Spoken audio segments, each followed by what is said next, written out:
Kishanwadi police વિસ્તારની 2 સોસાયટીઓમાં તસ્કરોએ એક જ રાતમાં મકાન, ગોડાઉન તથા દુકાનમાં તાળા તોડી ચોરીનો આતંક મચાવી ફરાર થઈ ગયા હતા। આજવા રોડ પરના ચામુંડા નગરમાં રામસિંહભાઈ રાજપૂત તેમના પરિવાર સાથે રહે છે। તેઓ મકાન બંધ કરીને બહારગામ ગયા હતા। આ બંધ મકાનને તસ્કર ટોળકે નિશાન બનાવી મકાનના તાળા તોડ્યા હતા। તસ્કરો મકાનમાં ઘૂસી ચાંદીના સિક્કા તેમજ એલસીડીની ચોરી કરી હજારો રૂપિયાના મુદ્દામાલ સાથે ફરાર થઈ ગયા હતા। ચોરીના બનાવની કિશનવાડી પોલીસ મથકે ફરિયાદ નોંધાઈ હતી। मेरी मम्मी ताला लगा के चले गई पूजा वूजा करके।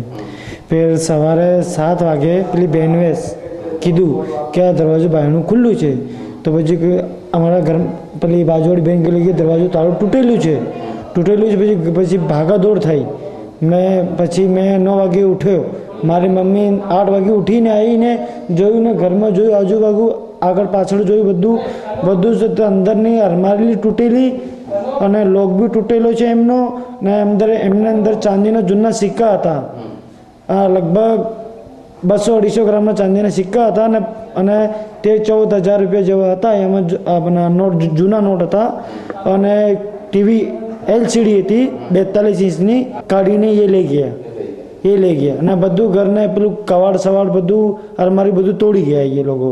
આજવા રોડ પર પંચમ પાર્ટી પ્લોટની બાજુમાં વૈભવલક્ષ્મી સ્ટોર આવેલ છે અને તેની બાજુમાં ગોડાઉન આવેલ છે। તસ્કરોએ રાત્રિ દરમિયાન ગોડાઉન તેમજ વૈભવલક્ષ્મી જનરલ સ્ટોરના શટરના તાળા તોડ્યા હતા। બાદ તસ્કરોએ ખાદ્ય ચીજવસ્તુઓ, તેલના ડબ્બા, મોંઘા સાબુ મળી કુલ રૂપિયા 1,47,000ની ચોરી કરીને ફરાર થઈ ગયા હતા। ચોરીના બનાવની કિશનવાડી પોલીસ મથકે ફરિયાદ નોંધાઈ હતી। અને આજવા રોડ પર વૈભવલક્ષ્મી દુકાન છે પંચમ પાર્ટી પ્લોટની બાજુમાં બિલકુલ મેઇન રોડ ઉપર। એમાં ગઈકાલ મધરાત્રે 2 થી 2:30 વાગ્યાના ગાળામાં ચોરી થઈ અને એની અંદર અંદાજિત 1.5 લાખ રૂપિયાનો સામાન ચોરો લઈ ગયા છે અને જે વ્હીકલમાં જ કોઈ લઈ ગયા હશે એવી આશા છે। એમાં તેલના ડબ્બા ગયા છે, વજનવાળી વસ્તુમાં સાબુ બધા ગયા છે, નાહવાના સાબુ, કપડાં ધોવાના સાબુ અને સિગરેટો ગઈ છે, પાન મસાલા ગયા છે। हाँ, बंने दुकान मारी है। बंने दुकान शटर तूटी गया, गोडाउन पण अने मेन दुकान पण। आश्रे 2 થી 3 वारनी वच्चे गाळा में हशे।